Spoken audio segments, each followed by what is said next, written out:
संकटाच्या छायेतही रायगडच्या हापूसची परदेशात झेप. बागायतदारांचे थेट खरेदीसाठी ग्राहकांना भावनिक आवाहन. कोकणातील हापूस त्याच्या चव आणि सुगंधामुळे जगभर प्रसिद्ध आहे. मात्र यंदा बदलते हवामान आणि अवकाळी पाऊस, कीड रोगांच्या प्रादुर्भावामुळे उत्पादनावर मोठा परिणाम झाला आहे. बाजारातील भेसळयुक्त आंब्यांमुळे शेतकऱ्यांना आर्थिक फटका बसत आहे. अशा प्रतिकूल परिस्थितीतही रायगडच्या हापूसने परदेशात आपला ठसा उमटवला आहे. आंबा बागायतदार डॉक्टर संदेश पाटील यांच्या बागेतील हापूस अमेरिकेत पोचला आहे. मात्र उत्पादन खर्चात वाढ आणि फळधारणेत घट यामुळे बागायतदार चिंतेत आहेत. यंदा केवळ 15 ते 20% उत्पादन मिळण्याची शक्यता आहे. बाजारात कर्नाटकातून येणाऱ्या भेसळयुक्त आंब्यांची विक्री हापूसच्या नावाखाली होत असल्याचे प्रकार समोर आले आहेत. त्यामुळे ग्राहकांचा विश्वास ढासळत आहे. यावर पर्याय म्हणून अनेक ग्राहक आता थेट बागेतून आंबे खरेदी करण्यास प्राधान्य देत आहेत. इथे साधारण 1250 झाडं आहेत. हापूसची आहेत, केशरची आहेत, राजापुरीची आहेत, तोतापुरीची आहेत, लंगडा बनारस असे थोडेफार इतर व्हरायटीची सुद्धा झाडं आहेत. पण मेनली आपल्याकडे हापूस आहे. आणि हापूस आंबा आता जसं तुम्ही म्हटलं जगप्रसिद्ध होय, निश्चितच तो जगप्रसिद्ध आहे.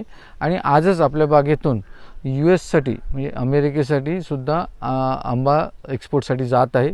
आपण तो आजच संध्याकाळी वाशीला पाठवणार आहोत आणि मग तिथून तो पुढे प्रोसेस होऊन आंबा जाणार आहे. आपल्या इथे ही बाग जी आहे ती साधारण 24 एकरामध्ये आहे आणि 1250 झाडं आहेत. आता जर आपण विचार केला ह्या आंब्याच्या बागांचा विचार केला तर गेले काही वर्ष आंबा बागायतदारांचे किंवा शेतकऱ्यांचे हे चॅलेंजेस किंवा त्यांची आव्हानं खूप वाढत आहेत. मग सगळ्यात महत्त्वाचं म्हणजे आपल्याकडं जे रोगराई किंवा किडी येत आहेत किंवा इन्सेक्ट्स येत आहेत, त्या इन्सेक्ट्सवर प्रभावी औषधं आपल्याकडे राहिलेली नाहीत. त्याच्यामुळं शेतकरी तसा हवालदिल झालेला आहे. यावर्षी जर आपण बघितलं तर डिसेंबर महिन्यामध्ये इतका सुंदर मोहर आला होता की त्या मोहरामध्ये असं वाटलं होतं की यावर्षी बंपर आंबा येईल, भरपूर आंबा येईल आणि सर्वसामान्याला अगदी सहज परवडेल असा आंबा मार्केटमध्ये उपलब्ध असेल. पण दुर्दैवाने तो मोहर सगळा वाया गेला आणि तो वाया गेल्यामुळं प्रॉब्लेम असं झाला की आंबा खूप कमी राहिलेला आहे. आणि नंतर तो जो काय आंबा कमी राहिला होता त्याच्यात परत जो काही दुहेरी किंवा रिकरंट परत येणारा मोहर आला, त्याच्यामुळे आंब्याचं प्रमाण खूप कमी झालेलं आहे. जर आपण आपल्या रायगड जिल्ह्याचा विचार केला तर रायगड जिल्ह्यामध्ये 15 ते 20% उत्पादन आहे. संपूर्ण कोकणाचा विचार केला तर ते 20 ते 25% उत्पादन आहे. आज मार्केटमध्ये तुम्ही जर पाहिलं तर कर्नाटकमधून बनावट आंबा येत आहे आणि तो हापूसमध्ये मिसळून विकला जात आहे.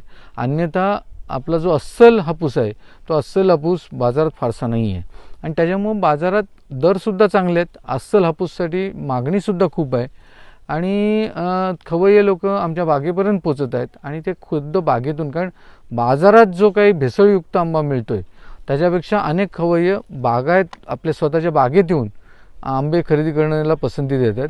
आणि सुदैवाने यावर्षी आत्तापर्यंत चांगले दर मिळाले असल्यामुळं आम्हाला कुठेतरी आमचं काहीतरी भागेल असं वाटते. अन्यथा या गेल्या काही वर्षामध्ये शेतकऱ्यांचे खर्च वाढलेले आहेत, त्या हिशोबाने उत्पादन मात्र मिळत नाही.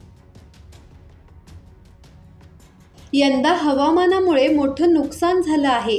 मोहर टिकला नाही, खर्च मात्र वाढला. बाजारात भेसळयुक्त आंबे येत असल्याने खऱ्या हापूसला योग्य भाव मिळत नाही. त्यामुळे ग्राहकांनी थेट बागायतदारांकडून आंबे खरेदी करून आम्हाला आधार द्यावा असे आवाहन आंबा बागायतदार डॉक्टर संदेश पाटील यांनी केले आहे. धम्मशील सावंत, संवाद मराठी लाईव्ह, अलिबाग.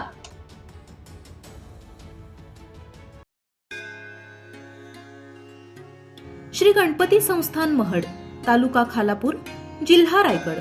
श्री वरदविनायकाच्या भक्तांसाठी भक्त निवासाची सोय, स्वच्छता आणि 24 तास गरम पाणी, CCTVची नजर. आगाऊ नोंदणीसाठी संपर्क करा 021 92 26 69 12 72 76 47 38 54.